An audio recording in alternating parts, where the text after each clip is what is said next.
तव्हांजी समातुनि ताईं radio voice of Sindh London. जॾहिं कर जानी सजण सांग सिधारिया, रातियां राहत नाहका ॾींहां हैरानी, आऊं पंहिंजे पिरीअ तां कूड़े कुर्बानी, रज़ा रबानी न त करियां वस विसाल खे। भलारे भिट धणी जे भलारे बैत सां मुंहिंजो ही आवाज़ मुसाफ़िर radio voice of Sindh London तां थी दुनिया जी कुंड कुर्छ ताईं, जंहिंजा माग ॿुधिजे पियो उन्हनि मिड़नी महिरबाननि खे सिक भरियो सलाम शाल क़बूल पवे। 25 नवंबर 2021 ख़मीस जे ॾींहुं प्रोग्राम कुझु वर्क किताब मां साण करे अव्हां जी ख़िदमत में हाज़ुर अव्हां जो पंहिंजो मेज़बान हबीब लगारी। प्रोग्राम जी शुरूआत में अव्हां लाइ इहा ई दुआ त शाल जितो जो सुख सलामती सां हुजो, कॾहिं बि ॾुखियो ॾींहुं न ॾिसो ऐं कॾहिं बि अव्हां जूं मुर्कूं मेरियूं न थियनि। शाल दुनिया जी कुंड कुड़छ में जिते बि हुजो, धरती लाइ धरती वासियुनि लाइ जा खोड़ींदा रहो ऐं सिंध जी ख़ुशहाली जा ख़्वाब ॾिसंदा ऐं उन्हनि जी ताबीरनि लाइ पाण पतोड़ींदा रहो। विछोड़े जी वार्ता अंदर खे कीअं अध कंदी आहे, इन दर्द खे त फ़क़्ति उहे ई महसूसु करे सघनि था जिन खां जीव जियारा विछड़िया हूंदा ऐं जिन पंहिंजनि प्यारनि खे कुल्हो ॾिनो हूंदो। इहो बि केॾो न वॾो अलमियो आहे जो तालीमी इदारनि जा हॉस्टल हाणे मक़्तल गाह बणिजी चुका आहिनि।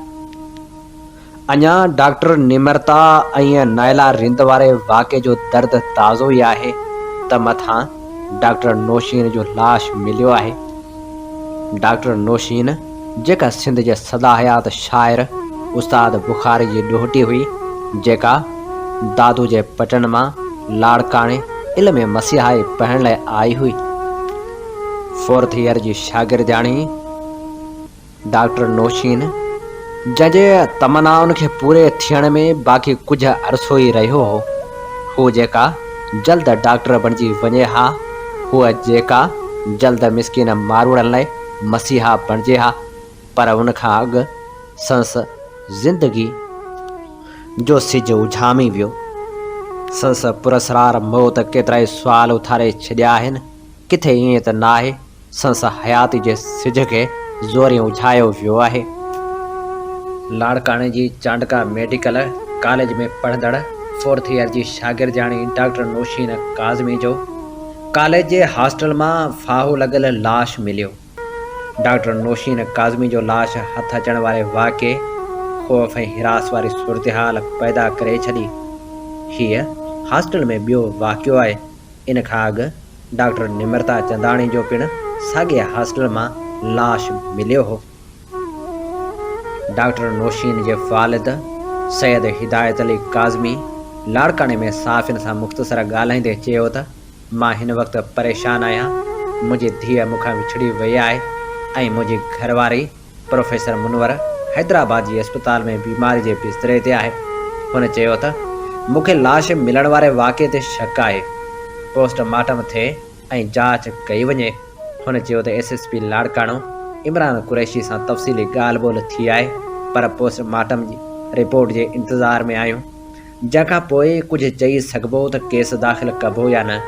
जेकॾहिं कबो त कंहिंजे ख़िलाफ़ दाख़िल कबो। हुन चयो त धीअ नौशीन काज़मी सां काल्ह फ़ोन ते ॻाल्हि थी हुई ऐं हू बिल्कुलु पुरएतमाद हुई।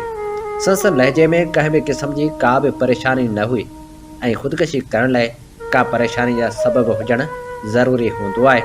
हुन चयो त 2 साल अॻु बि हिते निमरता जो वाक़ियो पेश अची चुको आहे, पर तंहिं हूंदे बि पोस्टमार्टम रिपोर्ट खां अॻु कुझु चवण वक़्त खां अॻु हूंदो, जंहिं लाइ असां फ़िलहालु पोस्टमार्टम रिपोर्ट जो इंतज़ारु कंदासूं। चांडका वाक़े ख़िलाफ़ शागिर्दनि वाइस चांसलर ऑफिस अॻियां एहतिजाजी धरणो हयो। उन मौक़े ते शागिर्द अॻवान जो चवणु हो त 2 साल अॻु निमरता जो लाश टंगियल मिलियो हो ऐं वाइस चांसलर क़त्ल खे ख़ुदकशी करार ॾिनो हो। नौशीन जे क़त्ल खे हिकु हथरादो लिखियल ख़त ज़रिए ख़ुदकशी जो रंग ॾियण जी कोशिशि कई पई वञे। केसिताईं शागिर्दियाणियुनि जा लाश खणंदासीं ऐं वहशी नियाणियुनि खे हवस जो निशानो बणाए क़त्ल कंदा रहंदा। वाइस चांसलर अनिला अताउर रहमान खे हटाए अणधुरी जांच कई वञे, न त असांजो हीअ धरणो ख़तमु न थींदो। ख़ूबसूरत लेखक अज़ीम रुझो लिखे थो, हर ॿिए ॾींहुं असां पाण लाइ या कंहिं ॿिए लाइ इंसाफ़ जी सदा बुलंद कंदा आहियूं। रड़ियूं कंदे निड़ी सुकी वेंदी आहे, पर इंसाफ़ मिली नाहे सघंदो एसि ताईं वरी को नओं सान्यो थी वेंदो आहे ऐं असां पुराणे खे विसारे वरी नए जो मातम कंदे इंसाफ़ पिया कंदा आहियूं।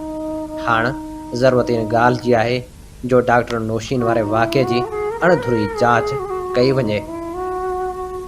डॉक्टर नौशीन वारे वाक़े ते इम्तियाज़ हुसैन मीरभर लिखे थो, वाक़ियो ख़ुदकशी नथो लॻे, न्याणी खे क़त्ल कयो वियो आहे। डॉक्टर नौशीन काज़मी जा पेर टेबल ते पिया आहिनि। उन हालत में कंहिंजो साह कीअं थो निकिरी सघे? हीअ ख़ुदकशी न पर क़त्ल आहे। सईदा गोपांग लिखे थी, छा कजे खे छॾे बुखारी उथूं तूं, ज़ुल्म आहे भूअं ॿारी उथूं तूं। धरती जे अवामी इनकलाबी क़ौमी शाइर उस्ताद बुखारी जी ॾोहिटी नौशीन काज़मी जे क़त्ल जो केस यूनिवर्सिटी इंतिज़ामिया ऐं सिंध हुकूमत मथां दाख़िल कयो वञे।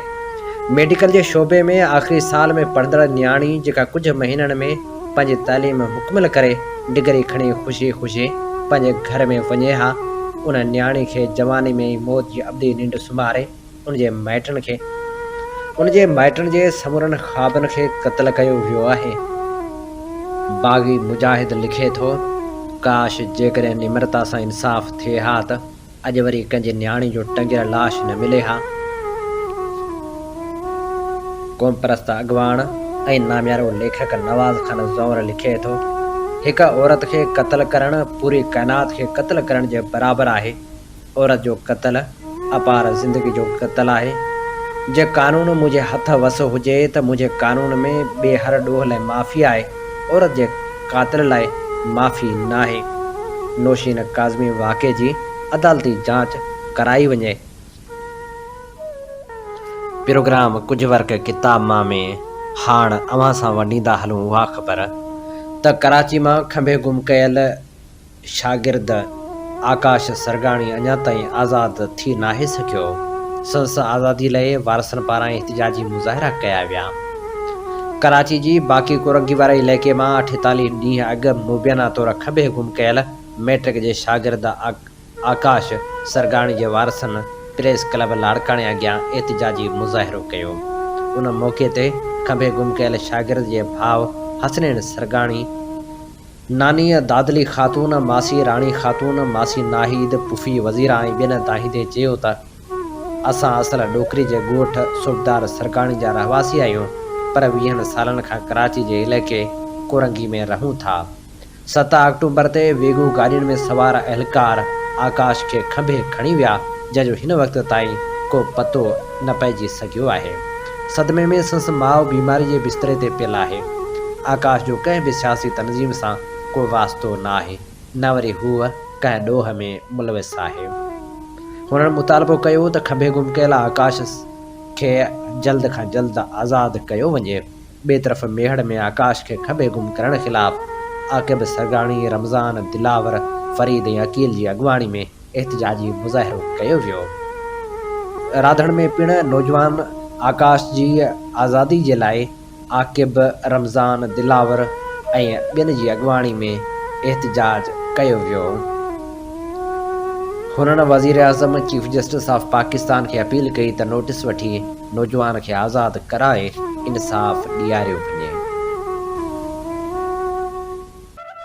साईं मुंहिंजा विछोड़े जूं वार्ताऊं बि अजीब थींदियूं आहिनि, जो दिलि खे दर्दनि जा अणमिट ख़ज़ाना ॾेई वेंदियूं आहिनि। उहो दर्द जंहिंजो तॾो कॾहिं बि खॼी न सघंदो आहे। हाणे जॾहिं सिंध में मुसलसल विछोड़नि वारी मुंद टिकी पई आहे, तॾहिं ॾुख जो तॾो असां दिलि मां खयो ई न आहे। काल्ह सिंध जे ख़ूबसूरत कहाणीकार डॉक्टर रसूल मेमण सां बि दिलि दगा करे वई। मोहम्मदी मेडिकल कॉलेज मीरपुर ख़ास में दिलि जो दौरो पवण सबबि पसाह पूरा कया आहियूं। डॉक्टर रसूल मेमण मोहम्मद याकूब मेमण जे घर में 1 जनवरी 1956 ते सखर में जनम वरितो। संस प्राइमरी खां कॉलेज ताईं जी तालीम सखर शहर में ई थी। हुन मैट्रिक जो इम्तिहान 1969 में पास कयो। 1978 में चांडका मेडिकल कॉलेज मां MBBS जो इम्तिहान पास करे 1981 में शिकारपुर के मशहूर राय बहादुर उधूदास ताराचंद सिविल अस्पताल में मेडिकल ऑफिसर मुक़ररु थियो। 1982 खां 1983 ताईं सखर सिविल अस्पताल में साॻे उहिदे ते रहियो।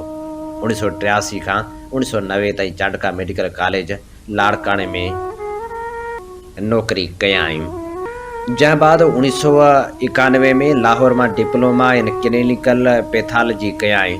1992 में मोटी अची सिविल अस्पताल सखर में पैथोलॉजिस्ट थियो। 1998 में basic medical science institute GPMS Karachi में हिस्टोपैथोलॉजी में एमफिल लाइ दाख़िल थियो ऐं 2000 में हिस्टोपैथोलॉजी में एमफिल कयाईं। 2000 खां कियामाड़ी अस्पताल कराची में डिप्टी मेडिकल सुपरिटेंडेंट रहियो। डॉक्टर रसूल मेमन खे नंढपिण खां वठी लिखण पढ़ण सां शौक़ु हो। अदल सुमरे अयाज़ गुल सां गॾु अदब जे मैदान में पेर पाताईं। सस पहिरियों शेर 1976 में नई दुनिया पब्लिकेशन लाड़काणे में मशहूर अदीब रज़ाक महर शाया कयो। संदसि पहिरीं कहाणी मारू पब्लिकेशन हैदराबाद में छपी। रसूल मेमन कहाणी जे मैदान में जल्द पाण खे मंझाए वरितो ऐं नई टही जे निमाइंदा कहाणीकार में शुमार थियण लॻो। संदसि कहाणियुनि ऐं नावलनि जा किताब अमन जे नाले, काफ़र देवता, चचरियल ज़िंदगी जा काफ़िला, अबाबिल जी आख़िरी उॾाम, फ़ोनो, सोनो डद्द, हलीमा, कालू पला, नजूमी, 19 औरतूं छपियल आहिनि। उनखां सवाइ हुन जी शाइरी जो हिकु मजमू ओशा जी आशा ऐं दुनिया जे मशहूर शख़्सियतनि बाबति तर्जुमो थियल हिकु किताब माण्हू जेके मरणा नाहिनि पिण छपियल आहिनि। डॉक्टर रसूल मेमन तोड़े जो हाण विछोड़े जो वर्लाप ॾेई वियो आहे, पर हूअ हमेशह पंहिंजे लिखणियुनि में ज़िंदा रहंदो। नाम्यारे लेखक रसूल मेमन जो सारुणियूं सारींदे नाम्यारो शाइर अदल सुमरो लिखे थो। 1 जनवरी 2016 ते फ़ोन करे मूं रसूल मेमन खे जनम ॾींहं जूं वाधायूं ॾिनियूं। जीअं ई नए साल जी शुरूआति थी, वाज जा कांटा 12 खां अॻिते टिपिया त रसूल मेमन सां मूं ॻाल्हायो। हीअ जनम ॾींहुं पुठिएं जनम ॾींहं खां कुझु मुख़्तलिफ़ हो। जो रसूल मेमन उमिरि जा 60 साल पूरा करे चुको हो। हू हिकु माहिर पैथोलॉजिस्ट आहे ऐं हाणे सरकारी नौकरी मां बि आज़ादु थी चुको हो। डॉक्टर रिटायर न थींदा आहिनि छो त उनजो कमु जारी रहंदो आहे। रसूल मेमन जो प्रोफेशन बि जारी आहे। बाक़ी सरकारी नौकरी जी पाबंदी मां खेसि आजबो मिलियो आहे। असां कुझु देरि पाण में ॻाल्हाईंदा रहियासीं त कीअं हाई स्कूल जे ग्राउंड ते रांदियूं खेॾंदा हुआसीं ऐं हाणे 60 साल गुज़ारे चुका आहियूं। एतिरो वक़्तु तेज़ी सां गुज़री वियो जो ख़बर ई न पई। माज़ी जा वाक़िआ ईअं था महसूसु थियनि ॼण ताज़ो ई गुज़रिया हुजनि। अॼु बि सभई मंज़र अखियुनि आॾो फिरी रहिया आहिनि। सिंधी अदबी संघ जूं गॾिजाणियूं जिन में शरीक थींदा हुआ शेख अयाज़, रशीद भट्टी, तनवीर अब्बासी, वली दाऊद पोटो, कामरेड बरकत अली आज़ाद, जिन मां को बि हाणे असां में मौजूदु न आहे। मौत बेरहम बादशाह आहे जंहिंजी दरबार में मोहलत कंहिं बि कुर्सी ते वेठल खे न आहे। मौत ॿोड़ो सरदार आहे जंहिं ते आहुन जो को असरु नथो थिए। मौत अंधो फ़क़ीर आहे जेको बिना तफ़रीक़ सभिनी जे दर ते सीन हणे थो। डॉक्टर रसूल मेमन सां ॻाल्हि ॿोल खां पोइ बि मां हुन बाबति सोचींदो रहियुसि। छा त जनून हो। लिखणु पढ़णु फिल्मूं ॾिसणु घणो करे हर आचर ते क्लासिकल अंग्रेज़ी फिल्मूं ॾिसंदा हुआसीं जिन में आर्ट मूवीज़ बि शामिल हूंदियूं हुयूं। Samson, Delilah, hunchback of Notre Dame, Kublai Khan, Ben Hur, sunflower, summer of 42, 7 nights in Japan ऐं ॿियूं कई फिल्मूं। रसूल मेमन खे घणो शौक़ु हूंदो हो फिल्मनि जो। जून जुलाई में जॾहिं सखर में सख़्तु गर्मी हूंदी आहे तॾहिं बि फिल्मनि ॾिसण जो सिलसिलो जारी रहंदो हो। शालीमार सिनेमा एयर कंडीशनड हूंदी हुई। बाक़ी ॿिनि जा हाल पूरा हुआ। सखर जे अदीबनि मां हिकु मौलाई शिदाई ऐं ॿिए रसूल मेमन खे फिल्मनि ॾिसण जो घणो शौक़ु हूंदो हो। मौलाई शिदाई जा पीर हसामुद्दीन राशिदी सां फिल्म ॾिसणु वेंदो हो जॾहिं त रसूल मेमन सां मां कंपनी कंदो हुउसि। पीर हसामुद्दीन राशिदी मौलाई शिदाई जे उन शौक़ु बाबति लिखे थो। उन ज़माने में असां रोज़ानो शाम जो सिनेमा ते वेंदा हुआसीं। उन ॾींहुं बि प्रोग्राम हो लेकिन ओचितो सुबुह जो परे मुड़ुस रोहलत कई। कफ़न दफ़न खां पोइ जॾहिं शाम जो पथर ते वेठा हुआसीं तॾहिं सुरी अची कन में चयाईं बाबो त वियो अलाह ॾे वरी त मोटंदो कोन। तोड़े असां गिलम ते वेठा रहूं, तोड़े असां इम्पीरियल सिनेमा जे कुर्सियुनि ते हली वियूं। ॻाल्हि मिड़ई साॻी आहे। अड़े ही महिमान छा चवंदा, तुंहिंजा अज़ीज़ छा चवंदा, मूंखे शर्म थो अचे। खेल जो वक़्तु थियो त ज़ोरे गेले हलियो। ॿिए ॾींहुं ग़ुलाम नबी खिली चयो, ॾिसी थो मौलाई जा कम। अड़े बाबे जे पथर करण लाइ तूं ई काफ़ी आहीं। मौलाई रड़ करे चयो ऐं भाकर पाईंदे मूंखे चयाईं, अॼु बि हलंदासीं। हाव, अॼु बि हलंदासीं। बहरहाल रसूल मेमण ई मूंसां कॾहिं अहिड़ो मरहलो न आयो। लिखण जे हवाले सां रसूल मेमण असां सभिनी हमसरनि जी भेट में वधीक लिखियो ऐं बहितरीनु लिखियो। कहाणियूं, शाइरी ऐं नावल टिनी शोबनि में हुन पंहिंजी इन्फरादियत क़ाइमु कई ऐं पाण मंझरायो। असां सभिनी खां हुनजी तख़लीक़ी सघ ऐं मुतालिबो वधीक आहे। 1977 में हुन जे कहाणियुनि जो पहिरियों मजमो अमन जे नाले छपियो। उन खां पोइ मुसलसिल हुन जा किताब शाया थींदा रहिया आहिनि। पढ़ंदड़नि सां हुनजो राबितो क़ाइमु रहियो। संदसि शुरूआती 5 किताबनि अमन जे नाले कहाणियूं, काफ़िर देवता कहाणियूं, उषा जी आशा, शाइरी, चचरियल ज़िंदगियुनि जा काफ़िला कहाणियूं ऐं माण्हू जेके मरणा न आहिनि ख़ाका जा टाइटल मूं ठाहिया। उन ते मां अॼु बि सुराही महसूसु करे रहियो आहियां। बाद में हुनजा किताब ईंदा रहिया। हिकु वॾे आर्टिस्ट वांगुरु रसूल मेमण ज़िंदगी जे मुशाहिदनि ऐं तजर्बनि ऐं वाक़िअनि खे कहाणी जो रूप ॾिनो। ॿोली हुनजे हुकम जी मुंतज़र हूंदी हुई। पंहिंजे कहाणियुनि जो मजमूए फ़ोनो जो इंतिसाब रसूल मेमण पंहिंजे विछड़ी वियल नौजवान पुट समीउल्लाह जे नाले कयो। इहा रसूल मेमण जी ज़िंदगी जी वॾी ट्रेजेडी हुई। अहिड़ो ई अलमियो रफ़ीक सुमरे जी ज़िंदगी में वियो आयो जॾहिं संदसि नौजवान पुट नदीम गुज़ारे वियो हो। अहिड़ा हादसा इंसान खे लोॾे था छॾनि, ज़िंदगी बेमाना महसूसु थियणु लॻे थी। हूअ फ़ोनो में लिखे थो, ए रब, तुंहिंजा इसरार तूं ई ॼाणी। मुंहिंजे अॻियां ऐं पोयां ऊंदा आहे ऐं विच में मां रोशनी जे ज़रनि जा मौजूदु आहियां। मुंहिंजी उॾाम जी हद मुक़ररु आहे, समुंड लामहदूद। मां अञा किनारे खां तरणु शुरू करियां थो। उनजो ज़ोरदार छोलियूं मूंखे फेराए किनारे ते फिटो कनि थियूं। मां जेको ख़ुदि एतमादी जे फ़रेब में मुब्तला हुयसि, उहो जंहिंखां अखियुनि जो नूर खसिजी वियो आहे ऐं अहिड़ी ऊंदा नसीब थी आहे जेका हक़ीक़त आहे, उहा ई ज़िंदगी आहे। शायदि रूह जो रंग कारो आहे। रसूल मेमण पंहिंजे कहाणी जे मजमूए सोनो ॾंद में शामिल कहाणी ॻोठ पंहिंजे नौजवान पुट बाबति लिखी आहे, जंहिंखे हुन बचाइण जी घणी कोशिशि कई पर बचाए न सघियो। संदसि चवाणीअ हीअ ज़िंदगी ऐं क़िस्म जे विच में शतरंज रांदि आहे। ॻोठ में हू लिखे थो, हूअ वरी हेठि कंध करे वेही रहियो। ओड़ा हुनजे अखियुनि मां वही रांदि मथां किरी हारियल रत जा नज़र अचणु लॻा। हूअ बादशाह बिना रांदि खेॾंदो रहियो ऐं सुॾकंदो रहियो। रसूल मेमण जो किताब अबाबील जी आख़िरी उॾाम 1993 में शाया थियो। उन खां पोइ हू लिखंदो त रहियो, पर संदसि किताब फ़ोनो 2009 में छपियो। पोपट पब्लिकेशन हाउस ख़ैरपुर पारां संदसि किताब तकड़ा छपिया। 19 औरतूं, सोनो ॾंद, कालो बला, हलीमा, नजूमी, इश्क जो आसेब, जिन खे पढ़ंदड़नि पारां वॾी मोट मिली। कुर्बान मंगी कालो बला नावल जो पब्लिशर नोट में लिखे थो त पोपट पारां जॾहिं रसूल मेमण जो नावल 19 औरतूं ऐं कहाणी किताब सोनो ॾंद शाया कया विया त उहे किताब मार्केट मां हथो हथ विकामी विया। रसूल मेमण चवाणी लिखणु जादू आहे, अहिड़ो जादू सेखारे नथो सघिजे। मां बि ईअं ई चवंदुसि त रसूल मेमण जादूगर लेखक आहे। हुनखे मौज़ूअनि जी मुहताजी न आहे। हूअ जॾहिं बि चाहे लिखी सघे थो। डॉक्टर रसूल मेमण पंहिंजे नज़म में लिखे थो, मां अकेलो न आहियां, मां हिकु शहर आहियां। सवें महफ़िलूं हज़ारे अंजमनूं मुंहिंजे अंदरि ॻाल्हियूं कनि था। के दोस्त, के दुश्मन, के ज़ालिम, किथे मज़लूम। शहर जे वीरान रस्तनि ते किथे तव्हांखे नज़र अचां। मां अकेलो हूंदे बि अकेलो न आहियां। ख़्यालनि में जेकॾहिं किथे मुरकंदो नज़र अचां, रुअंदो ॻाल्हाईंदो नज़र अचां, मां चरियो न आहियां, मां अकेलो न आहियां।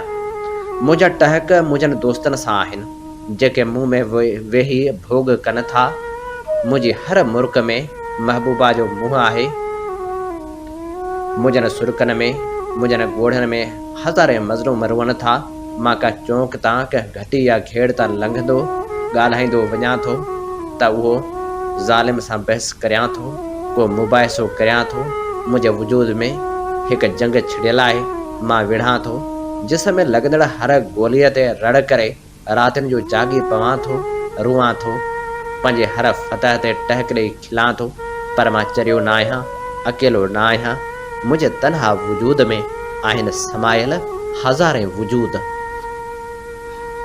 रसूल मेमण पंहिंजे नज़म में लिखे थो, पुराणे प्यार जा पाछा परे खां ई पया पसजनि।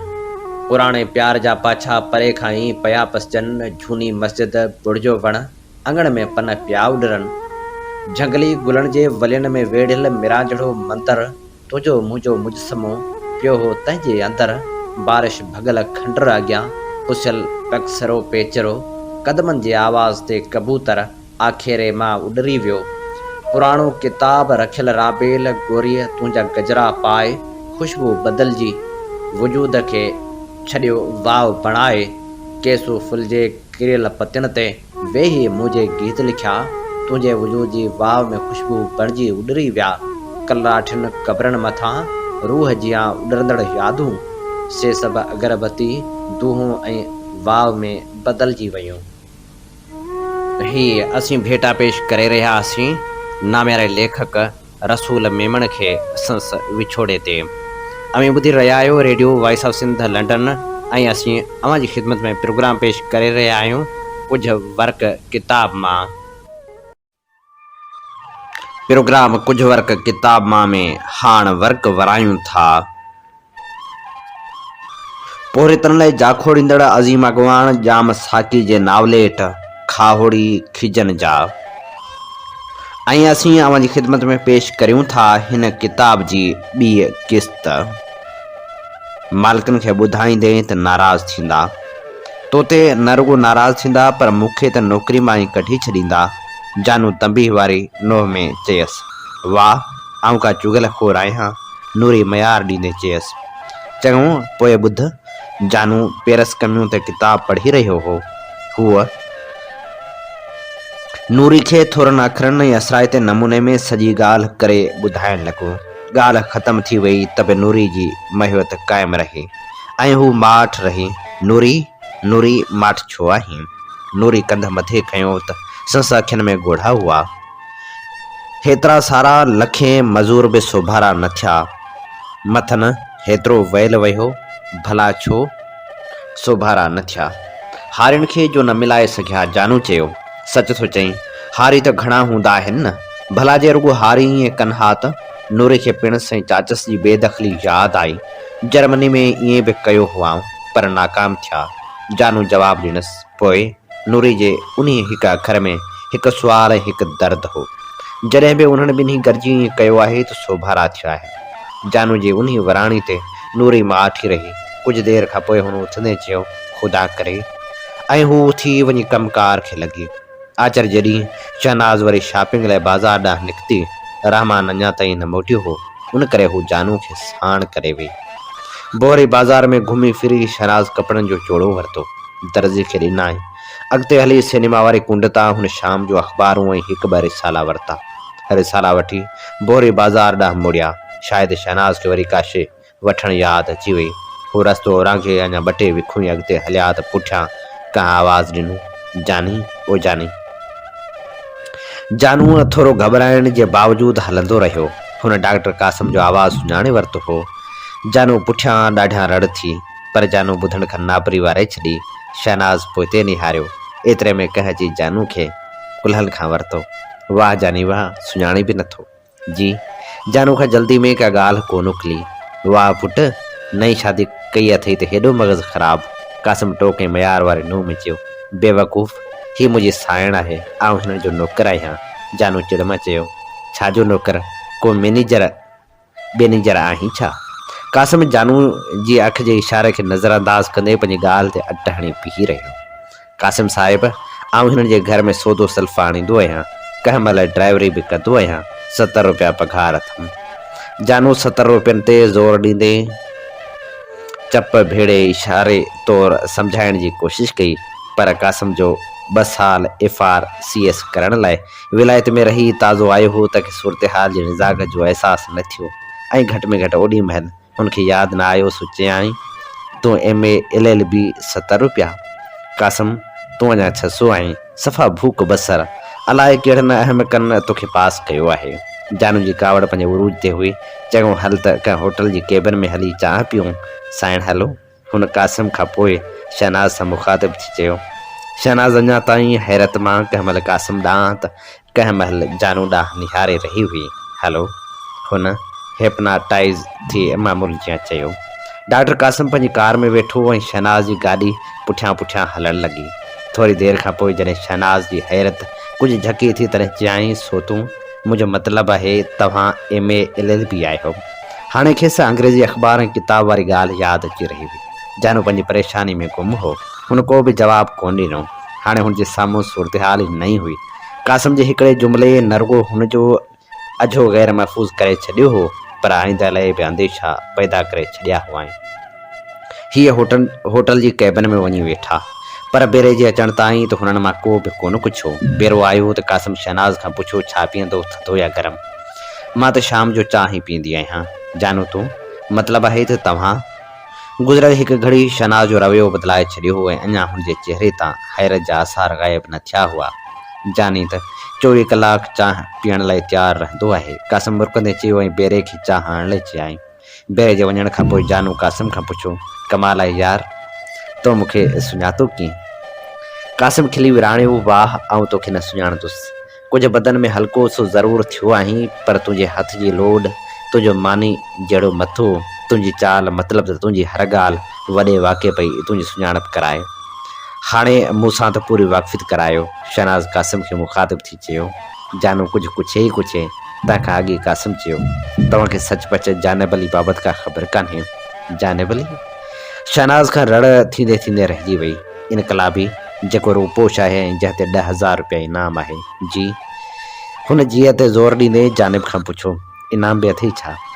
वरी शहनाज़ ॾे निहारींदे चयाईं पोइ जे हालतुनि जी मूंखे वधीक ख़बर कान्हे ऐं 2 साल इंग्लैंड में FRCS लाइ वियल हुअसि। जानब ॾुख मां चयो कासू तो त ॿेड़ो ॿोड़े छॾियो रही हुई कसर बि कढी छॾी।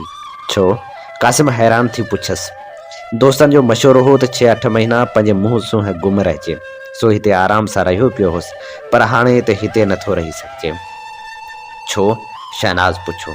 भाई ॻाल्हि हीअ आहे त मतां भुल सुल में कंहिं सहेली सां ॻाल्हि निकिरी पवे या केरु ॼाणे केॾी महिल शॉपिंग कंदे 10,000 जो चेक कैश कराइण लाइ तबियत चाहे। जी शहनाज़ ॾुख में चिरक भरियो ऐं अची रुअण में छुटकी। तव्हां मूंखे एॾे कमीणी था सम्झो। हुन रोंदे चयो। जानब परेशान थी वियो पोइ भला आउं छा करियां। तूं मूं वटि हली रह कासिम चयो पर जानब चुप रहियो। थोरी देरि गुज़री बेरो चांहि बि खणी आयो ऐं रखी मोटी वियो पर शहनाज़ सुरकंदी रही। आख़िर जानब कुल्हनि ते हथ रखी चयसि मूं चर्चो पिए कयो साइण हाणे माफ़ु कयो। आउं सोचे बि नथी सघियसि। अञा हुनजा सुरका बंदि न थिया हुआ। कासिम अखियुनि में जानब खे इशारा ॾियणु लॻो त सभु ॻाल्हि छॾाणे परचाईंसि पर कुझो त चयाईं तूं बि वाक़ई ज़ुल्म कयो आहे जानी ईअं बि सोचबो आहे। जानब परेशानी विचां कंहिं महिल शहनाज़ जे कुल्हनि ते हथ थे रखियो त कंहिं महिल पुठनि ते आख़िर चयाईं भला परचण जो बि को शर्त आहे। शहनाज़ अञा बि रुअण बंदि न कयो। जानब वरी चयो ऐं वाइदो थो करियां शहनाज़ त तव्हांजी इजाज़त खां सवाइ तव्हांजे घर छॾे न वेंदुसि। हाणे त माठ करियो। छा अञा बि कावड़ थो। नेठि आहिस्ते आहिस्ते वञी संसि कावड़ लथी हुन रुअण बंदि कयो। तेसि ताईं चांहि थधी थी चुकी हुई। हुननि बेरो सॼे ॿीहर चांहि घुराई। शहनाज़ चांहि ठाहिण लॻी त हीअ वरी ॻाल्हि ॿोल में मसरूफ़ थी विया। कासिम पुछो भला तूं लिको ऐं छो घुमी। इलाही दफ़ा जेलनि मां थी आयो आहीं तकलीफ़ूं सठियूं अथई पोइ हरू भरू लिकण में छा रखियो आहे। ज़ाहिर थी वधि में वधि ॿधंदा ॿियो छा कंदा। जानब मुर्की चवणु लॻो ॻाल्हि ईअं ई आहे प्यारा जो उहो बि कम जो तरीक़ो आहे। इनकलाबी लाइ त सूरी बि सेज हूंदी आहे पर कम में त वक़्तु न वञाइबो आहे। उहो कमु करण जो गोरीला तरीक़ो आहे। पोइ दुनिया सॼी जा आज़ादी लाइ विढ़ंदड़ गोरीला डिॼणा आहिनि छा। गोरीला छापामार तरीक़ो कीअं। कासिम पुछो मिठा साईं उहा चवणी कोन ॿुधी अथई त सियासत जंग जी इब्तिदाई शक्ल आहे ऐं जंग सियासत जी इंतिहाई शक्ल आहे। जंग में दुश्मन जी फ़ौज ते राताहू हणी फटे वञिबो आहे त रूपोशी वरी सियासत जो छापा मार तरीक़ो आहे। हू बि सिपाही त जंग जे मैदान में मारण लाइ वेंदो आहे न मारजण लाइ। पोइ जे अची वियो वारे में त छुटो पाणे पोयां गाॾी खे घेलींदा। हींअर उहो दौर थोरी आहे जंहिंमें इब्राहिम लोधी पाणीपत में वेठो आहे त बाबर बि उते अची जंग कंदो। हीउ दौर त हथियारनि सां गॾोगॾु फनी जंग जे मुख़्तलिफ़ तरीक़नि अक़ल ऐं दानाई सां वेड़ जो दौर आहे। जानब चङो ख़ासो तफ़सीली जवाबु ॾिनसि। हाउ यार चई सच थो। क़ासिम मुतमइन थींदे चयसि। तेसिताईं हू चांहि बि पी चुका हुआ। सो क़ासिम बेरे खे सॼे बिल ॾिनो ऐं घर ॾांहुं रवाना थिया। रस्ते में बेकव्यू आरसी में जानब ॾिठो त शहनाज़ मुसलसल ॾांहुं ॾिसी रही हुई। हिकु ॻाल्हि चवाई। शहनाज़ आख़िरकार ॻाल्हायो। फरमायो। जानब इंतज़ार मां पुछियसि आईंदा तव्हां मूंखे साइण बदिरां शहनाज़ सॾींदा कयो। जी छा चयो? जानब सम्झंदे बि न सम्झो ऐं तव्हां बदिरां तूं चवंदा कयो। शहनाज़ पंहिंजी ॻाल्हि जारी रखी। थोरी देरि माठ रही जानब चयो तव्हां जेके चयो उन जो मतिलबु चङी तरह सम्झो था। जी। शहनाज़ शर्माईंदे मुख़्तसर जवाबु ॾिनो। संस चहिरे ते लालाण अची वेई हुई। पर आऊं त केॾी बि महल मौत जे मुंहं में वञी सघां थो। ख़ुदा ख़ैर करे। शहनाज़ मख़सूस औरतुनि वारे लहजे में ख़ैर खे डिघो कंदे चयो कॾहिं कॾहिं ख़ैर न बि कंदो आहे। मूंखे उनजी परवाह न रहंदी। केरु ॼाणे मुंहिंजी ज़िंदगी अञा केतिरा साल ईअं गुज़रे। जानब चयो आऊं सॼी उमिरि इंतज़ारु करे सघां थी। आऊं त हिन हाल में बि गॾु हली सघां थी। शहनाज़ जज़्बाती थी रही हुई। तव्हां हादसाती रूमानियत जो शिकार थी रहिया आहियो। जानी आहिस्तगी सां चयो। ॿ टे ॾींहं थधे दिमाग़ सां सोचो पोइ हिन मौज़ू ते खणी वरी ॻाल्हाईंदासीं। जानब वरी चयो ऐं हूअ वञी घर में दाख़िल थिया। उन ॾींहं खां पोइ जॾहिं बि को मौक़ो मिलंदो हो हू सियासत ते ॻाल्हाईंदा हुआ। जानब हुनखे चारट्रस्ट तहरीक खां वठी इनकलाब फ्रांस स्पेन जी खाना जंगी पेरिस कम्यू ऐं अक्टूबर इनकलाब ताईं हर ॻाल्हि तफ़सील सां सम्झाईंदो हो। हूअ पाण बि बाज़ार मां इनकलाबी किताब वठी ईंदी हुई ऐं पढ़ंदी हुई। भाणस खे इहा ॻाल्हि नापसंदि त हुई पर हू उनखे अॼुकल्ह जो फैशन सम्झी दरगुज़र कंदो हो। हुनखे ख़ान साहिब जे बंगले ते नौकरी कंदे 3-4 महीना थी विया हुआ पर उन विच में हुन कॾहिं बि मोकल कान वरिती हुई। सो हिन दफ़े जॾहिं हुन 2 ॾींहंनि जी मोकल लाइ चयो त वॾी साइण ॾाढो किबायो। आख़िर जानब जे ज़िद करण ते मस मोकल ॾिनाईंसि। हूअ राति जो वेगन में हैदराबाद ॾांहुं रवानो थियो जिते संस संगतियुनि मीटिंग घुराई हुई। उनजो इतलाउ हुनखे हबीब 3-4 ॾींहं अॻु ॾेई वियो हो।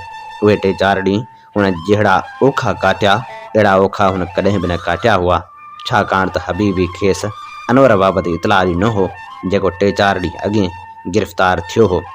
न रुगो उहो पर पुलिस खेसि ॾाढी मार ॾिनी हुई ऐं हू हींअर उथण वेहण खां लाचार हो। हू लाकअप में पट ते पियो हूंदो हो जितां राति जो पुलिस कढी वञी मारींदी हुअसि। हूं त अञा बि जानब घर जे कमकार में मसरूफ़ रहंदो हो पर हींअर वेगन में वेंदे त रुगो उहे ई पूरो हुअसि। हुनखे पक हुई त अनवर मरणो मरी वेंदो पर न रुगो बड़क ॿाहिरि कढंदो पर माफ़ीनामो बि मूर न लिखंदो ऐं हुनजो न झुकण जदोजहद जे राहनि खे वधीक रोशन बणाईंदो। पर हुन वक़्तु एॾी मार अलाही केतिरनि हमराह जे हाव खे हीणो करे विझंदी।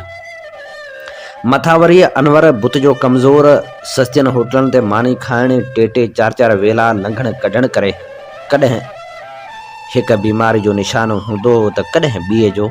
सो अलाए उफ़ उन अहसास खे हू को नालो बि न थे ॾेई सघियो। हुन महसूसु कयो त हुन घाव जी भेट में तरार जे घाव जी कहिड़ी हैसियत हुई ऐं हुन आग खां वधीक बि कहिड़ी आग हुई जा जलाए सघे हा। हू पाण बि इलाही दफ़ा जेल जे कारियुनि कोठियुनि में रही आयो हो। हुन पाण बि पुलिस जा अज़ाब सठा हुआ पर ही कहिड़ो अज़ाब हो एॾो त हुन अॻे कॾहिं बि महसूसु न कयो हो। शायदि उहो ई दस्तूर आहे पाण ते केतिरो बि ज़ुल्म सही सघिजे थो पर कंहिं प्यारे ते सहण केॾो न ओलो आहे। रखी रखी अनवर ते कावड़ पे पयाईसि जे चरियो रूपो छो तॾहिं बि राति जो 12 खां पोइ ॿाहिरि निकिरण जी कहिड़ी लोड़ पई हुअसि। हुन न रुगो पंहिंजो पाण खे सख़्तियुनि में विधो हो पर सॼी संगत खे अरमान ॾचे में विझी छॾियो हुआईं।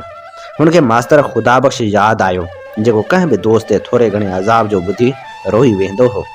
वरी ॿियो पूर पयसि अञा हीअ धरती अलाए केतिरनि दोदनि ऐं केतिरनि नासरनि जा सिर घुरंदी। हुन भुणकियो केरु नासिर कहिड़ो दोदो भाऊ छा पियो चईं? पासे वारे हमरा ठूं ठाणी पुछियसि। जी अदा दोदो ऐं मुंहिंजो सोट हो ऐं नासिर अदे जो दोस्त हो। शुक्र जो मौक़े ते ॻाल्हि सम्झ आयुसि। छो छा थियनि, शायदि हमराह जी तशवीश न लथी। अदा ट्रक जे हादसे में शहीद थी विया। हू उहो त न थे चई सघियो त उहो ज़ुल्म ऐं ॾाढ जो ट्रक हो। भाई साहब, अलाह ताला जी रज़ा इहा हुई। मुंहिंजा ॿ भाउ बंगाल में फ़ौज में हुआ, हिकु शहीद थी वियो। सीट ते वेठल टें चौधरी साहिब दिलदारी ॾिनसि, काश ॿई गॾु हुजनि हा। हुन ॿिटी माना में चयो, अदा बसि अलाह जी रज़ा। चौधरी साहिब सिर्फ़ु हिकु ई मतिलबु सम्झी विराणियो, हा पर अवाम जी रज़ा इहा आहे। हुन दिलि में सोचियो ऐं हैदराबाद खां ओरते बीठल हाईवे टैक्स वसूल करण वारी चौकी जे गाॾियुनि साईं न बधियनि ऐं विचें कारियुनि ॾांहुं धिकार मां निहारियो। ॼण बगाल खां वठी अनवर जी गिरफ़्तारी ताईं सॼो ॾोह उन चौकी ऐं उन्हनि गाॾियुनि साईं ऐं कारनि रंगनि जो हो। वेगन शहर में पहुती त हुन लही रक्षा कई ऐं वञी सदीक़ जे घर पहुतो, जिते सभु संगती खांसि अॻियां आया वेठा हुआ। मीटिंग त राह जी मानी खां पोइ 9 वॻे शुरू थियणी हुई। उन करे हू पाण में वेही कचहरी करण लॻा। उते हुनखे अनवर खां पोइ नवाज़ ऐं इनायत जे गिरफ़्तारियुनि ऐं उन्हनि जे तरबिया ऐं अलमिया पहलुअनि जी ख़बर पई। छो हीअं हो जो हूअ ॿई अनवर सां मिलण लाइ थाणे ते विया। इनायत ॿाहिरां थी बीठो ऐं नवाज़ अंदरि वियो। जीअं ई हुन सूबेदार खां पुछो, अनवर किथे आहे? आउं साणुसि मिलण आयो आहियां।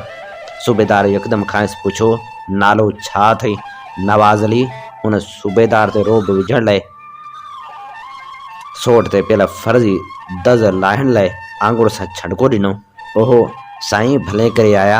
अव्हांखे अनवर साहिब सां यको मिलाइणो आहे। अव्हांजो वारंट आहे। ऐं पोइ पुलिस वारनि खे सॼे खे हथकड़ियूं हणाए जीप में विहारे SP ऑफिस ॾांहुं रवाना थिया। दरवाज़े मां गाॾी निकिती त नवाज़ रड़ कई, चङो इनायत, जीए पोरियत जीए सिंध। सूबेदार यकदमि जीप रोकाए इनायत खे सॾु कयो। इनायत, तव्हांजो नालो आहे? जी। हुन जीअ ते ज़ोर ॾियण सां गॾोगॾु नवाज़ ते कावड़ भरियल नज़र विधी, जेको संस ख़्याल मूजिबि अकेलो अनवर सां मिलण वञी रहियो हो, पर सूबेदार संस नाले जे रोब में अची गाॾी बीहारी हुई। अचो जनाब, तव्हांजो वारंट आहे। सूबेदार चयसि। तेसि ताईं हुनजी नवाज़ जे हथकड़ियुनि ते नज़र पइजी वई हुई, पर हाणे खिसकण जूं सभु वाहूं बंदि हुयूं ऐं पोइ जेका मार इनायत खे सहिणी पई उहा बि कंहिंजे बि हिसे में न आई हुई, छाकाणि त पुलिस सिर्फ़ु माइटनि खे ई थे मिलण ॾिनो। पर इनायत वीचारे जा माउ पीउ गुज़ारे विया हुआ, भाउ हुअसि कोन। हिन त वतन खे ई माउ पीउ बणायो हो, पर हींअर त वतन बि ॻरनि बूटनि हेठां चिभाटिजी रहियो हो। हीअ असीं अव्हांजी ख़िदमत में पेश करे रहियासीं नाम्यारे पोरियत अॻवान ॼाम साकी जे नावलेट खाहोड़ी खिजनि जी ॿीं किस्त। अव्हीं ॿुधी रहिया आहियो radio voice of Sindh London ऐं आउं मुंहिंजो मेज़बान आहियां हबीब लगारी। अव्हांजी ख़िदमत में प्रोग्राम पेश कयो पियो वञे कुझु वर्क किताब मां।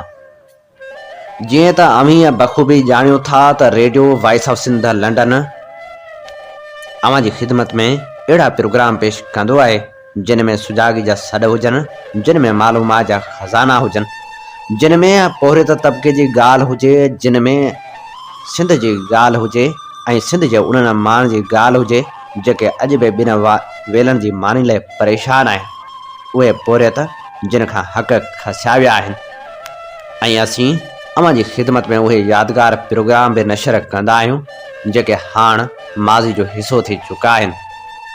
असां 5 प्रोग्रामनि में उन्हनि अमल शख़्सियतनि खे बि भेटाऊं आछींदा आहियूं जिन धरती लाइ वॾो किरदारु अदा करियो, जिन धरती लाइ जाखोड़ींदे जाननि जा नज़राना ॾेई छॾिया, जिन पंहिंजा पेर पिथूं कया पर ज़मीर ते कॾहिं बि को दाग़ अचणु न ॾिनो। जेकॾहिं अव्हीं बि सुजाॻी जे हिन सफ़र में असां सां हमसफ़र थियणु चाहियो था त असां सां सहकार करियो, माली सहायता करियो। उन सां गॾोगॾु जेकॾहिं अव्हीं असांजा गुज़िरियल प्रोग्राम ॿुधणु चाहियो था त हींअर यूट्यूब ते वञी सर्च करियो radio voice of Sindh London. Programme कुझु वर्क किताब मां में हाणे वर्क वरायूं था जग मशहूर किताब सिंधु जूं सल्तनतुनि जा। हीअ किताब नाम्यारी लेखका एलाइस अल्बेनिया जो लिखियलु आहे, जंहिंजो सिंधी तर्जुमो कयो आहे मुज़फ़र बुखारी। अॼु असीं अव्हांजी ख़िदमत में पेश करे रहिया आहियूं हिन किताब मां 24वीं किस्त। हिननि जाड़नि शहरनि लाइ सिंधु नदी तमामु घणी अहमियत रखे थी। सिंधुआ दरिया में ॾाखिणी तरफ़ संगे मरमर जो ठहियल हिकु मंदरु परे खां ई पंहिंजे हुजण जो अहसासु ॾियारे थो। ॾखण में मंदर ऐं उत्तर में ज़िंदा पीर वारा ॿेटारा ऐं उन्हनि ॿिन्ही जे विच में बखर जो पेट आहे। उन्हनि टिन्ही मां ज़िंदा पीर वारो ॿेटारो सभिनी खां नंढो आहे। सॼे ॿेट खे ज़िंदा पीर जो आस्थानो जोड़ियल आहे, जेको पत्थर जो ठहियल आहे। कुझु खजनि जा वण आहिनि ऐं उन्हनि जे भर में फ़क़ीरनि जूं कखायूं झोपड़ियूं आहिनि, जिन में सॼो ॾींहुं भंग ऐं चरस पियो हलंदो आहे। भंग खे साई बूटी बि चवनि ऐं मूंखे हिकु फ़क़ीर चयो त हीअ सब्ज़ चांहि आहे। बहरहाल हिननि ॿेटनि ते सॼो साल माण्हुनि जी अचु वञु लॻी पई हूंदी आहे ऐं सिंधू नदी में हलंदड़ तिराखड़ियूं ॿेड़ियूं सामान ऐं माण्हुनि सां भरियल हूंदियूं आहिनि। हिते ज़िंदा पीर ऐं दरिया खे भेटा ॾींदड़नि जी रश लॻी पई हूंदी आहे। ज़िंदा पीर जे ॿेटारे ते मूं केतिरा ई ॾींहं गुज़ारिया। फ़क़ीरनि सां तमामु घणियूं कचहरियूं कयूं ऐं पाकिस्तान जे पुठिते पियल ऐं लॻभॻि धिकारियल तबिके सां उहो मुंहिंजो सभ खां वॾो राबितो हो। आमतौरु मामिलो हिकु ॾींहं ते ख़तमु थी वेंदो हो, पर हिते रोज़ु अचणु, फ़क़ीरनि सां मिलण ऐं संदनि ॻाल्हियूं ॿुधण में ॾाढो मज़ो आयो। हिननि जा पंहिंजा किसा ऐं कथाऊं आहिनि ऐं ज़िंदा पीर बाबति बि संदनि पंहिंजो अंदाज़ आहे त हूअ केरु हो या किथां आयो। पर उन सभ जो दुरुस्त अंदाज़ो तॾहिं ई थी सघे थो जॾहिं मुस्तनद तारीख़ी हवाला ऐं तारीख़ूं मिलनि। हिते उहो बि तस्वर आहे त हिंदू ज़िंदा पीर बाबति जेका कहाणी ॿुधाइनि था सा सच न आहे, पर उहा विरहाङे खां पोइ जोड़ी वई आहे। बहरहाल अंग्रेज़नि जे ॾींहनि जा सिंधी मोरख फ़क़ीरनि जो उहो इस्तलाल रद्द कनि था। हिंदू हिन इर्तिका जो बुनियादु विझंदड़ दरिया खे बिल्कुलु इंसानी शक्ल ॾियनि था ऐं उन वांगुरु पूॼनि था। रगवेद जे दौर खां हिन दरिया खे मञियो ऐं पूॼियो वञे थो। थी सघे थो त दरिया खे मिलंदड़ उहो मक़ाम उन दौर खां बि घणो अॻाटो हुजे। मुस्लमान जो तस्वर त बसि इस्लामी तारीख़ जेतिरो ई पुराणो थी सघे थो, पर कुझु बुज़ुर्गनि जे बारे में इहा बि दावा आहे त हू हिते 952 ईस्वी में आया हुआ। ज़िंदा पीर जा फ़क़ीर उन कहाणी खे इंतिहाई होशियारी सां हिकु नओं मोड़ ॾियनि था, जेको हिन बुज़ुर्ग खे अञा बि क़दीम बणाए छॾे थो।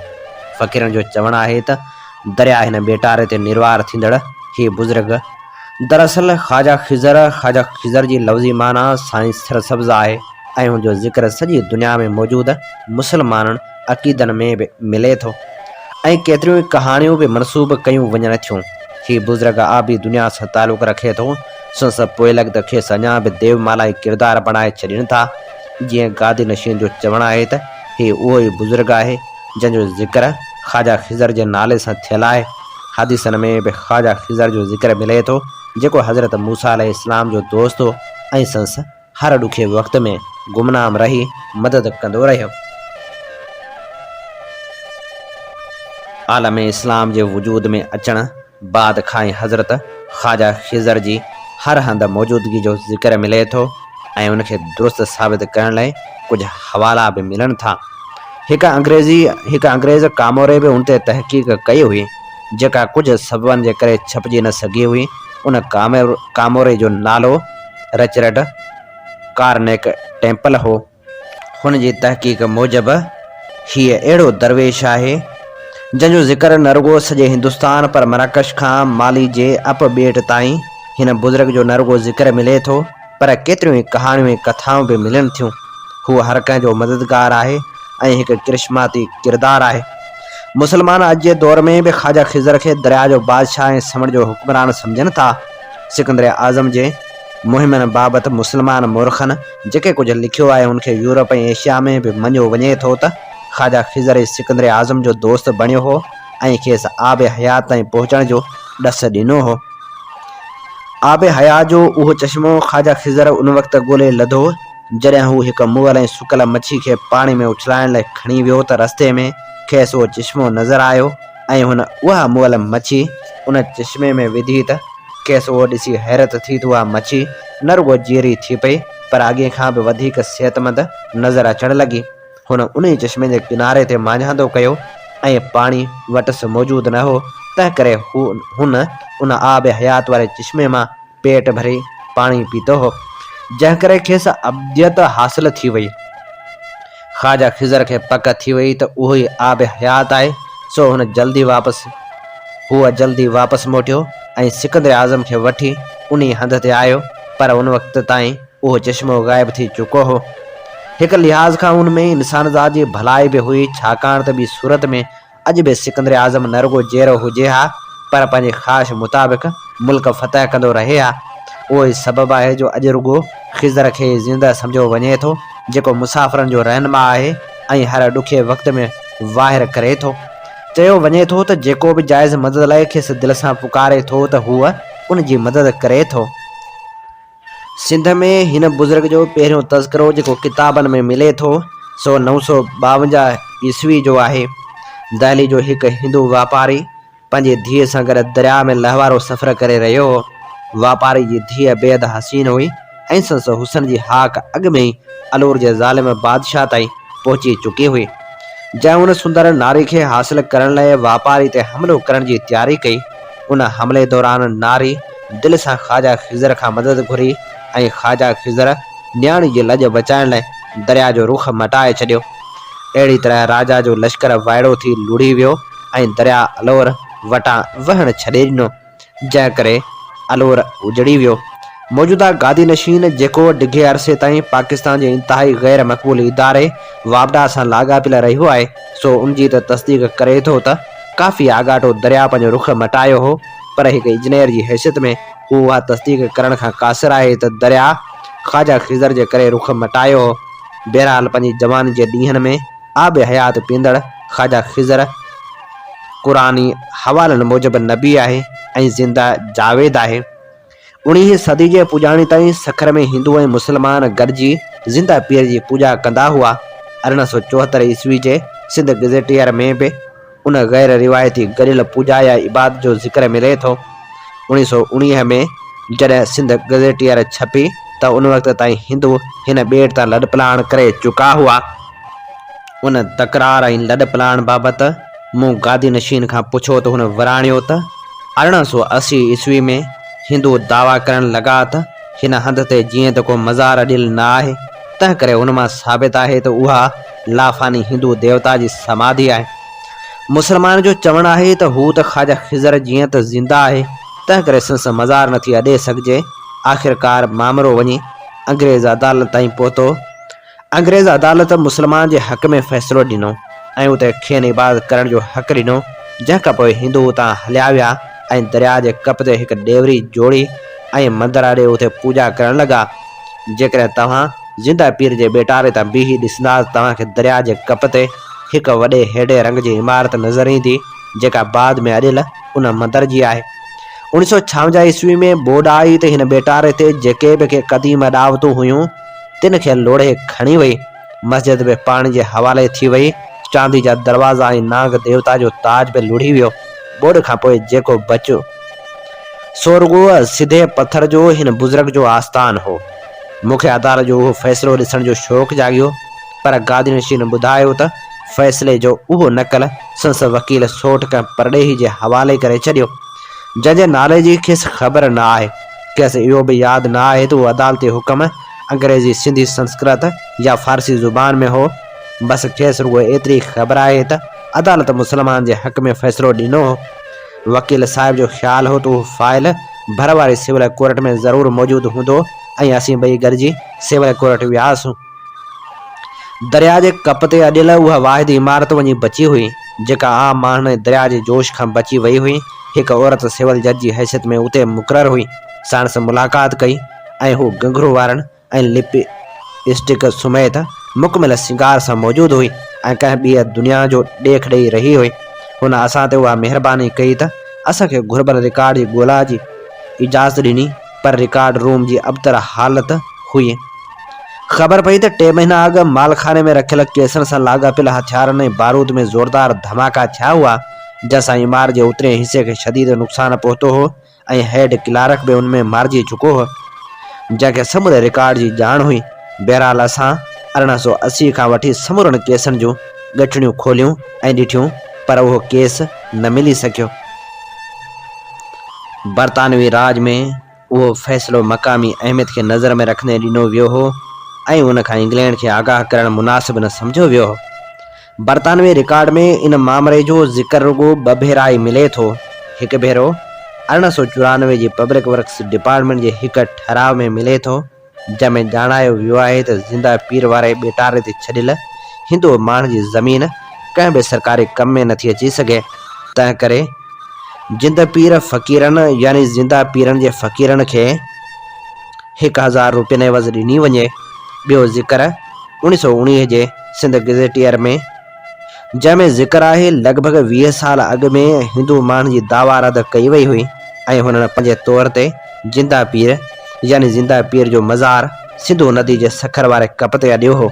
ज़िंदा पीर मुतलक रिचर्ड कारिंग टेम्पल जे अणछपियल किताब में तकरार जो ज़िक्र ज़रूरु मिले थो ऐं उन जी साम्हूं हाशिए ते पिनसर सां लिखियल 1886 जो सन बि नज़र अचे थो, पर सिंध गज़ेटियर तोड़े टेम्पल जे किताब में उन तकरार जे असल कारणनि जो ज़िक्र नथो मिले। हिंदू हर जुमे जे ॾींहं ते ज़िंदा पीर ते जोड़ियल संदन मंदर में इबादत लाइ वञनि था, पर हू इहो नथा ॿुधाए सघनि त उहो मंदरु कॾहिं अॾियो वियो हो, न ई उनजो को रिकॉर्ड मिले थो। कोर्ट रिकॉर्ड बि ॻोल्हा बावजूदि हथ न अची सघियो। मंदर जे दाख़िली दरवाज़े जे अंदरे पासे ज़िंदा पीर जी हिकु तस्वीर लॻल आहे, जंहिंमें खेसि नीरे ऐं वाङणाई रंग जो मुग़लिया तर्ज़ जो लिबास पहिरियल ऐं साओ पटको ॿधल आहे। हूअ पले मच्छी ते सवार आहे। हर जुमे जी राति ऐं मर्दनि सां गॾिजी पूॼा लाइ मंदर में वेंदी हुयसि, जिते कुझु सीढ़ियूं हेठि लहण खां पोइ हिकु गार आहे जंहिंमें रोशनी ॿरंदी रहे थी ऐं सीढ़ियुनि ते दरिया जो पाणी अची पेरनि खे छुए थो। उन खां पोइ मखण जा ॾीआ ॿारे भॼन ॻाईंदा हू दरिया ॾांहुं वेंदा हुआ, जिते कागज़ जे ॿेड़ियुनि में उहे ॾीआ रखी दरिया में लाथा वेंदा हुआ। दरिया जे नीरे कारे पाणी में उन ॾींहंनि जी टिम ॾाढो दिलकश मंज़र पेश कंदी हुई। हीअ असीं अवां जी ख़िदमत में पेश करे रहिया हुआसीं सिंधु जूं सल्तनतूं किताब जी 24वीं क़िस्त। हीअ किताब नामेरी लेखका इलाइश अल्बेनिया जो लिखियल आहे, जंहिंजो सिंधी तर्जुमो कयो आहे मुज़फ़र बुखारी। इन ते प्रोग्राम कुझु वर्क किताब मां जो वक़्तु पंहिंजी पुॼाणी ते पहुचे थो। पंहिंजे मेज़बान हबीब लगारी खे इन साॻी दुआ सां ॾींदा इजाज़त। वसे भिट तुंहिंजी भलारा सदा, वसे भिट तुंहिंजी भलारा सदा, सदा देस परदेस सारा वसन। कॾहिं सींध सिंजी न मेरी थिए, कॾहिं मोड़ कंहिंजा न मुरझाए जन।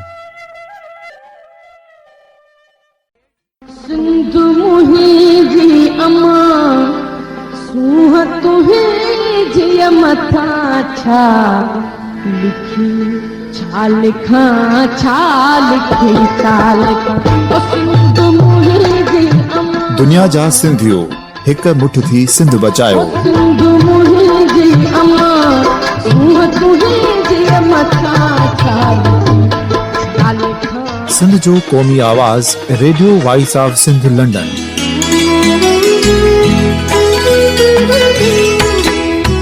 Radio voice of Sindh London पंहिंजी नशरियात में सिंध जी सियासत, समाज, इक़्तिसादियात, तारीख़, क़ौमी उमंगुनि ऐं इख़्लाक़ियात मुतलिक़ सिंध जी हक़ीक़ी तर्जुमानी कंदे प्रोग्रामनि खे असराइतो बणाइण लाइ सिंध जे घण घुरनि ऐं धरतीअ सां प्यार कंदड़ अदीबनि, दानिश्वरनि, सहाफ़ियुनि, उस्तादनि, वकीलनि ऐं हर तबिके जे मानवारनि सजणनि खे सिंध में शऊरी इनकलाब लाइ सहकार जो सॾु ॾियूं था।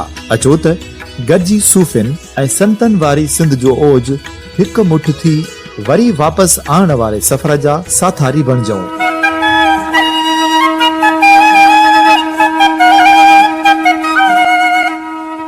हिक नए सुबुह जी शुरूआत जो पड़ाॾो घर घर, ॻोठ ॻोठ ऐं शहर शहर ताईं पहुचायो। शाल सिंध आबाद ऐं खुशहाल थिए, सिंधी माण्हू सुखियो ऐं सताबो थिए।